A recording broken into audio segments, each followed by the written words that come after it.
नमस्कार बालमित्रांनो, आज आपण एक वेगळीच गोष्ट बघणार आहोत की ज्या गोष्टीमुळे आपल्याला नेहमी मोठी माणसं म्हणत असतात की नेहमी खरं बोला, सत्य बोला. तर त्याच्याशीच निगडीत एक गोष्ट आपण आज बघणार आहोत, ती म्हणजे राजा हरिश्चंद्र. हे किती सत्यवादी राजा होते आणि किती कठीण परीक्षा त्यांनी दिली, ही गोष्ट आपण बघणार आहोत. तसंच आता श्रावणातली अजा एकादशी आहे, जी 29 ऑगस्टला आहे.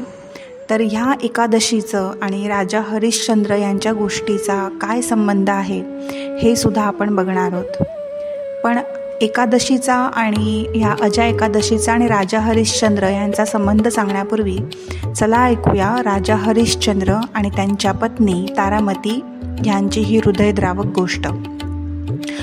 खूप वर्षांपूर्वी, म्हणजे जेव्हा त्रेतायुग होतं, तेव्हा अयोध्या नगरीमध्ये राजा हरिश्चंद्र राजा करत होता. त्या राजाचा संबंध आपल्या श्रीरामांशी सुद्धा आहे. आपले श्रीरामसुद्धा त्याच कुळात पुढे जन्माला आले. तर खूप वर्षांपूर्वी हा राजा हरिश्चंद्र तिथे सुखासमाधानाने राज्य करत होता.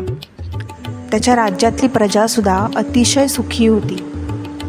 सगळे खाऊन पिऊन सुखी होते, ना भांडणं होती, ना मतभेद होते. राजा हरिश्चंद्र हे त्यांच्या स्वभावामुळे खूप प्रसिद्ध होते. ते नेहमी सत्यवचन करायचे, म्हणजे नेहमी खरं बोलायचे, सत्य बोलायचे, आणि ते नेहमी दानशूर म्हणून प्रसिद्ध होते. त्यांच्याकडे कोणी काहीही दान म्हणून गोष्ट मागितली तर विनासंकोच ते समोरच्याची इच्छा पूर्ण करायचे. मग एके दिवशी काय झालं, स्वर्गात सगळे देव बसलेले होते. महर्षी वशिष्ठ, महर्षी विश्वामित्र आणि बरेचसे ऋषी, तपस्वी, इंद्र राजा सगळे बसलेले होते.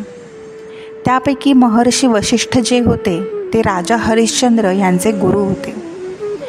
तर स्वर्गात अशी चर्चा रंगलेली होती की पृथ्वीवर सगळ्यात दानशूर व्यक्ती कोण आहे आणि सत्यवचन करणारा व्यक्ती कोण आहे. तेव्हा जराही विलंब न लावता महर्षी वशिष्ठ म्हणाले, अयोध्येचा राजा हरिश्चंद्र जो आहे त्याच्यासारखा व्यक्ती ह्या जगात दुसरा कोणीही नाही. त्याच्यासारखा सत्यवचनी आणि दानशूर व्यक्ती मी अजून तरी बघितलेला नाही. सगळ्या देवांना खूप आश्चर्य वाटलं. त्या सगळ्यामध्ये महर्षी विश्वामित्रसुद्धा बसलेले होते. महर्षी विश्वामित्रांना थोडा अहंकार झाला आणि त्यांना रागही आला की कोण आहे असा पृथ्वीवर व्यक्ती की ज्याची महर्षी वशिष्ठ एवढी चर्चा करतायत, एवढं त्याचं कौतुक करतायत. मग महर्षी विश्वामित्र म्हणाले, आता मी त्याची परीक्षाच घेऊन बघतो आणि मगच मी ठरवीन की महर्षी वशिष्ठ तुम्ही जे बोलताय ते खरं आहे की नाही. पण माझी परीक्षा खूप कठोर असणार आहे. मग सगळ्या देवानेच त्यांना समजावलं की तुम्ही इतकी कठोर परीक्षा घेऊ नका. तरी पण महर्षी विश्वामित्र आपल्या बोलण्यावरती ठाम होते आणि त्यांनी ठरवलं की आपण ह्याची एक कठीण परीक्षा घ्यायची. त्याप्रमाणे ते खाली पृथ्वीवर गेले. पृथ्वीवर गेल्यावर ते राजा हरिश्चंद्राकडे गेले. राजा हरिश्चंद्र त्यांना बघून खूप खुश झाला. त्यांचा त्याने आदर सत्कार केला. त्यांना उच्च आसनावर बसवलं, त्यांचे पाय धुतले, त्यांना अल्पोपहार दिला आणि त्यांना विचारलं, महर्षी तुम्ही आमच्या राज्यात आलात हे आमचं भाग्यच. मला सांगा मी तुमच्यासाठी काय करू शकतो. तेव्हा विश्वामित्र हसून म्हणाले, मी जे मागेन ते देशील का राजा. राजा हरिश्चंद्र म्हणाला, तुम्ही मागून तर बघा, तुम्ही जे मागाल ते मी देईन. महर्षी विश्वामित्र हसून म्हणाले, अच्छा असं असेल तर तुझं सगळं राज्य मला देशील. राजा हरिश्चंद्र एका क्षणाचाही विलंब न लावता म्हणाले, दिलं, माझं राज्य तुम्हाला मी दान दिलं. विश्वामित्रसुद्धा हसून म्हणाले, ठीक आहे राजा, मी ते घेतलं. अशा प्रकारे राजा हरिश्चंद्रांनी आपलं सगळं राज्य विश्वामित्रांना दान म्हणून देऊन टाकलं. त्याच्यानंतर विश्वामित्र म्हणाले, राजा माझं अजून एक मागणं आहे. मला तू 1,00,000 सुवर्णमुद्रा दान कर. 1,00,000 म्हणजे 1,00,000, सुवर्णमुद्रा म्हणजे सोन्याच्या मुद्रा, सोन्याची नाणी मला दान कर. राजा हरिश्चंद्र हात जोडून म्हणाले, जशी तुमची आज्ञा, जशी तुमची इच्छा. आणि त्याने आपल्या पहारेकऱ्यांना हाक मारली. तेवढ्यात विश्वामित्र क्रोधित झाले, चिडले, उठून उभे राहिले आणि म्हणाले, राजा, तू माझा अपमान करतोयस. काही क्षणांपूर्वी तू हे सगळं राज्य मला देऊन टाकलंयस आणि माझ्याच राज्यातून पैसे घेऊन, सुवर्णमुद्रा घेऊन तू मलाच दान देतोस. हेच तुझं सत्यवचन, हाच तुझा दानशूरपणा. हरिश्चंद्राला आपली चूक कळाली. तो गुडघ्यावर बसून म्हणाला, माफ करा महर्षी, माझ्याकडून चूक झाली. तुम्ही म्हणताय ते बरोबर आहे. मी, माझी पत्नी आणि माझा मुलगा आत्ताच इथून बाहेर जातो. आमच्या स्वकष्टाने काही पैसे कमावतो आणि ते तुम्हाला दान म्हणून देतो. मला थोडी मुदत द्या. विश्वामित्र म्हणाले, ठीक आहे, तुला 1 महिन्याची मुदत देतो. 1 महिन्यात तू मला माझं दान दिलं नाहीस तर मी समजेन की तू काही दानशूर नाहीस आणि तू सत्यवचनीही नाहीस आणि त्याची तुला शिक्षा भोगावी लागेल. झालं, ठरलं. राजा हरिश्चंद्र, त्यांच्या पत्नी तारामती आणि त्यांचा छोटा मुलगा रोहिताश्व, त्याला रोहित असंही म्हणतात, असे 3 जण त्यांनी आपल्या भरजरी कपड्यांचा त्याग केला, दागिन्यांचा त्याग केला. साधे सुती कपडे घालून ते 3 जण निघाले. त्यांना निरोप देण्यासाठी अख्खी अयोध्या नगरी तिथे लोटली. प्रत्यक्ष वशिष्ठसुद्धा तिथे आले. त्यांनी समजवण्याचा खूप प्रयत्न केला. राजा हरिश्चंद्राला वशिष्ठ म्हणाले, तुम्हाला असं आम्ही एकटं जाऊ देणार नाही, आम्ही सगळे तुमच्यासोबत येतो. तेवढ्यात तिकडे विश्वामित्र प्रगट झाले आणि विश्वामित्र म्हणाले, वा रे वा हरिश्चंद्रा, हे तुझं कपट कारस्थान काय? मला एकीकडे राज्य दान देऊन माझ्या विरुद्ध तू जनतेला भडकवतोयस. राजा हरिश्चंद्र परत हात जोडून म्हणाले, नाही नाही विश्वामित्र, तुमचा गैरसमज होतोय. माझ्या प्रेमापोटीच ही सगळी जनता इथे गोळा झालेली आहे, पण आम्ही इथून जातो. असं म्हणून त्यांनी सगळ्या नगरवासियांना आणि वशिष्ठांना समजावलं आणि राजा हरिश्चंद्र, त्यांच्या पत्नी तारामती आणि मुलगा रोहिताश्व असे नगराच्या बाहेर पडले. इथे स्वर्गात सगळ्या देवांना अतिशय वाईट वाटत होतं. आपले ब्रह्मा, विष्णू आणि महेश म्हणजे शंकर देव ह्या सगळ्यांना अतिशय वाईट वाटलं. त्यांना अतिशय राजाची कणव आली. त्याच्यामुळे शंकर भगवान म्हणाले, माझी राजधानी म्हणजे काशी, माझं शहर म्हणजे काशी. आता मी यांना काशीमध्येच स्थान देतो. बघूया त्यांचं कोण काय करतं ते. इकडे काय झालं, शंकरांनी असा आशीर्वाद दिल्यामुळे काशीचंच नाव राजा हरिश्चंद्र ह्यांच्या विचारांमध्ये आलं. ते आपल्या पत्नीला म्हणाले, आपण काशीमध्ये जाऊ, त्या काशी नगरीमध्ये काही ना काहीतरी काम करू आणि 1 लक्ष सुवर्णमुद्रा आपण दान म्हणून देऊन टाकू. ते 3 जण मजल दरमजल करत काशीकडे आले. तिथे गंगेच्या घाटावर बसले, पाणी पिऊन तिथे बसून राहिले. तेवढ्यात तिकडे एका उकिरड्यावर एक कुत्रा आला आणि तिथे कोणीतरी टाकून दिलेली पोळी तो खायला लागला. त्या कुत्र्याकडे बघून छोटासा रोहिताश्व त्याने टाहू फोडला. तो म्हणाला, आई आई. त्याने तारामतीचा पदर पकडला आणि म्हणाला, मला भूक लागली आहे गं, मला काहीतरी खायला दे. आता काय करणार, त्यांच्याकडे खायला काहीच नव्हतं. गंगेचं पाणी पिऊन हरिश्चंद्राने आणि तारामतीने आपलं पोट भरलं होतं, पण लहान मुलाला कसं समजावणार. सगळी लाज लज्जा सोडून राजा तिथे उभा राहिला आणि येणाऱ्या जाणाऱ्यांकडे भिक्षा मागू लागला, पण कोणी काहीच देईना. हे बघून साक्षात देवी अन्नपूर्णा, जी काशीमध्ये वसते म्हणजे पार्वतीचंच रूप, त्यांना अतिशय त्यांची दया आली. स्वयं पार्वतीने, अन्नपूर्णेने एका म्हातारीचं रूप घेतलं आणि तिथे त्या घाटावरती गेली आणि तिने विचारलं, काय झालं, हा बालक का रडतोय? तेव्हा हरिश्चंद्र आणि तारामतीने सांगितलं, त्याला भूक लागली आहे. तेव्हा त्या म्हातारीने सांगितलं की माझ्याकडे देवी अन्नपूर्णेचा प्रसाद आहे, हा प्रसाद तुम्ही खाऊच शकता, त्याच्यावर सगळ्यांचा हक्क आहे. मग तो प्रसाद त्याने त्या रोहिताश्वला भरवला. थोडा उरलेला आपणही खाल्ला आणि तृप्त मनाने ते काम शोधायला बाहेर पडले. असेच दिवस लोटले, त्यांना काही काम मिळालं नाही. रात्री राजा हरिश्चंद्राला झोप लागायची नाही. त्यांना सतत हा विचार सतवायचा की आता आपण ही दानाची रक्कम कुठून गोळा करणार. असं होता होता 1 महिन्याचा अवधी संपत आला आणि शेवटचा दिवस उजाडला. आता करायचं काय. तेव्हा राजा हरिश्चंद्र यांनी निश्चय केला की स्वतःला विकायचं, दास म्हणून विकलं जायचं आणि त्या पैशातनं दानाची रक्कम उभी करायची. पण एकट्याला विकून हा काही समस्या समाधान होत नव्हतं. तेव्हा त्यांच्या पत्नीने, तारामतीने त्यांची समजूत घातली की मी सुद्धा कोणाची तरी दासी म्हणून काम करते आणि आपण दोघं मिळून ही रक्कम उभी करू. त्याप्रमाणे तारामती ही दासी म्हणून बाजारात उभी राहिली. आता तिथे विश्वामित्र एका म्हाताऱ्याचं रूप घेऊन आले. त्यांना परीक्षाच बघायची होती.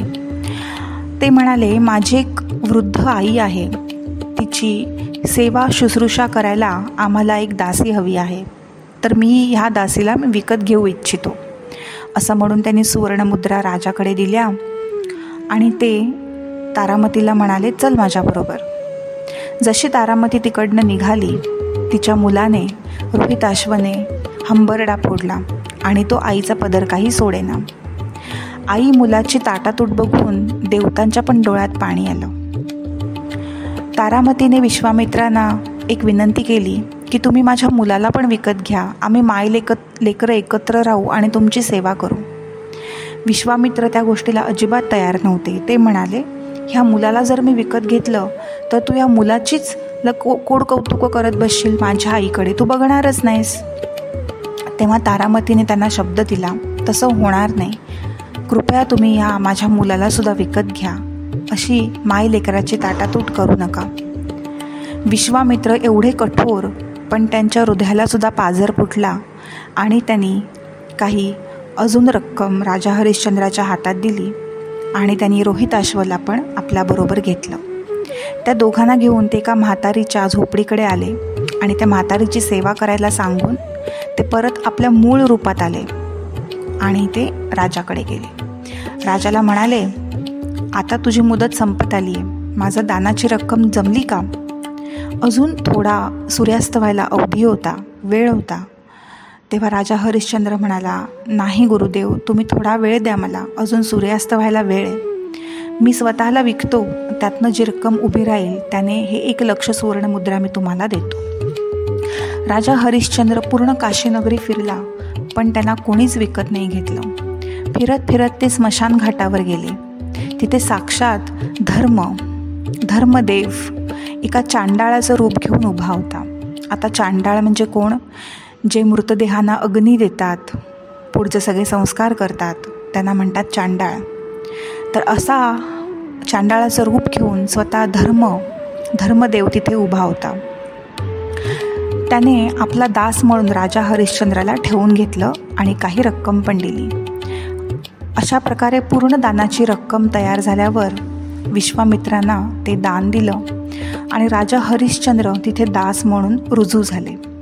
आता रोज त्यांच्याकडे निरनिराळे मृतदेह यायचे, पण त्यांना चांडाळाने सांगितलेलं होतं की प्रत्येक अंत्यसंस्कार करण्याच्या आधी प्रत्येक मृतदेहाच्या नातेवाईकांकडनं कर म्हणजे टॅक्स म्हणजे काही रक्कम फीज म्हणून घेतली गेली पाहिजे, तरच त्याचे अंतिम संस्कार करता येतील, अन्यथा नाही. रोज तिथे निरनिराळे मृतदेह यायचे. नातेवाईकांचा आक्रोश, तो टाहो पाहून राजा हरिश्चंद्र ह्यांना विरक्ती आली. ते रोज देवाचं नामस्मरण करायचे.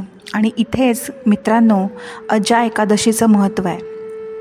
तिथे एके दिवशी गौतम ऋषी आले आणि त्यांना अजा एकादशीबद्दल सांगितलं की तुम्ही हे जर व्रत केलं तर तुमची सगळी पापं धुतली जातील, तुम्हाला इच्छित गोष्टी मिळतील. हे विष्णूचं व्रत आहे, हे तुम्ही केलं तर तुमचं सगळं मंगल होईल. त्यांचं ऐकून राजा हरिश्चंद्र यांनी अजा एकादशीचं व्रत चालू केलं. आणि थोडेच दिवसात इकडे काय झालं, त्या म्हातारीची सेवा करता करता तारामतीचा पूर्ण दिवस जायचा.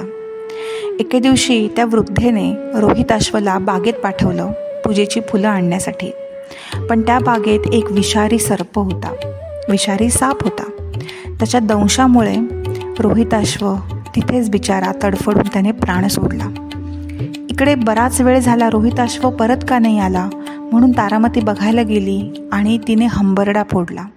तिच्या मुलाचा मृतदेह बघून तिने आक्रोश चालू केला. तो आक्रोश बघून सगळ्या देवतांची आतडी पिळवटून निघाली. ती त्याला घेऊन स्मशान घाटावर पोचली. पण तिच्याकडे एवढेही पैसे नव्हते की त्याला एखादी त्याच्या अंगावर झाकण्यासाठी चादर घेतली जावी. तिने आपल्या साडीचाच अर्धा पदर फाडला आणि त्याच्या मृतदेहावर झाकला आणि ती स्मशानात गेली. त्याला हातावर उचलून घेऊन स्मशानात गेली. तिथे तिने आपल्या पतीला ताबडतोब ओळखलं. राजा हरिश्चंद्र तिथे उभा होता. आपल्या पत्नीला बघून तो अवाक झाला आणि जेव्हा त्याच्या लक्षात आलं की समोरचा छोटा मृतदेह हा आपल्या लाडक्या रोहिताश्वचा आहे, आपल्या मुलाचा आहे, तेव्हा त्याच्या दुःखाला सीमा नाही उरली. पण त्यातही तो आपल्या कर्तव्याला जागला. तो तारामतीला म्हणाला, प्रिये, माझ्या हातात काही नाही. तुला आधी ह्या गोष्टीची फीस द्यावी लागेल, कर द्यावा लागेल, तुला पैसे द्यावे लागतील, तरच मी ह्याचा अंतिम संस्कार करू शकेल. अशी माझी स्वामींची आज्ञा आहे. त्याच्याशिवाय तू स्मशानात प्रवेश करू शकत नाहीस. आता काय करणार? तारामती खूप रडायला लागली. ती म्हणाली, स्वामी, तुम्ही तर जाणता की माझ्याकडे काहीच नाही आहे. मी कुठून पैसे आणू? काय करू? हरिश्चंद्र पण रडत रडत म्हणाला, माझ्या हातात काही नाही. मी दास आहे. माझ्या स्वामींच्या आदेशाचं पालन करणं माझं कर्तव्य आहे. मी तुला असं आत सोडू शकत नाही आणि आपल्या मुलाचे अंतिम संस्कार करू शकत नाही. शेवटी तारामती म्हणाली की ठीक आहे, माझ्या अंगावर जी उरलेली साडी आहे ती साडीच मी काहीतरी विकते किंवा काहीतरी करते आणि पैसे गोळा करते. असं म्हणून तिने साडी फेडण्यासाठी आपल्या साडीला हात लावला आणि काय आश्चर्य, तो पूर्ण स्मशान घाट एका वेगळ्याच तेजाने झगमगून गेला. तिथे सगळे देव प्रगट झाले. ब्रह्मा, विष्णू, महेश, विश्वामित्र, वशिष्ठ, गौतम ऋषी आणि सगळे देवगण आणि सगळीकडून आकाशातून त्यांच्यावर पुष्पवृष्टी व्हायला लागली. राजा हरिश्चंद्राला काहीच समजेना की हे काय चालू आहे. तेव्हा विश्वामित्र त्याला जवळ घेऊन त्याला पाठीवर हात फिरवून म्हणाले, शाब्बास राजा, शाब्बास. माझा अहंकार तू पूर्ण घालवलास, तू जिंकलास. तुझी ही कठोर सत्व परीक्षा मी घेतली होती आणि त्यामध्ये तू पास झालास, त्याच्यामध्ये तू उत्तीर्ण झालास. जरा मागे वळून बघ. त्याने मागे वळून बघितलं तर काय, त्याचा मुलगा रोहिताश्व हसतमुखाने उभा होता आणि तारामतीही आपल्या राणीच्या वेशात उभी होती. राजा हरिश्चंद्राने स्वतःकडे बघितलं तर काय आश्चर्य, त्याच्या डोक्यावर मुकुट होता आणि अंगात भरजरी कपडे होते. विश्वामित्र म्हणाले, तुझी मी परीक्षा बघितली राजा, त्यात तू उत्तीर्ण झालास. आता मी स्वखुशीने तू मला दिलेलं सगळं दान तुला परत देत आहे. तू छान राज्य कर. तू एक खूप छान राजा आहेस. प्रजेला सुखी ठेव आणि आमच्याकडून तुला खूप खूप आशीर्वाद. सगळ्या देवांनी त्यांना आशीर्वाद दिले आणि पुढे अजूनही आपण जेव्हा सत्याची उपमा देण्याची वेळ येते तेव्हा राजा हरिश्चंद्र ह्यांचं नाव आपल्या ओठी असतं. पुढे राजा हरिश्चंद्रांनी खूप वर्ष राज्य केलं. सत्सद विवेक बुद्धीने राज्य केलं. त्यांच्या राज्यात नेहमी सुबत्ता राहिली, समृद्धी राहिली, सुख शांती राहिली, सगळे सुखाने राहिले आणि पुढे त्याच वंशात आपले श्रीराम जन्माला आले. तर अशी होती ही हरिश्चंद्र, तारामती आणि त्यांचा पुत्र रोहिताश्व ह्यांची गोष्ट. आता असं म्हटलं जातं की त्यांनी अजा एकादशीचं विष्णूचं व्रत केलं, म्हणूनच त्यांना ती शक्ती मिळाली की या कठीण परीक्षेतनं ते पास होऊ शकले आणि सगळ्यांचा शेवट गोड झाला. त्यांच्या मनाप्रमाणे सगळं झालं. त्यांना त्यांची पत्नी मिळाली, त्यांचा मुलगा जिवंत झाला. तर अशी ही गोष्ट आहे अजा एकादशीच्या व्रताची आणि ही कथेची. तर आजची गोष्ट तुम्हाला कशी वाटली हे नक्की सांगा आणि ह्याच्या पुढे कोणत्या गोष्टी तुम्हाला ऐकायला आवडतील हे पण नक्की सांगा. परत एकदा तुम्हाला सगळ्यांना या अजा एकादशीच्या खूप खूप शुभेच्छा. धन्यवाद.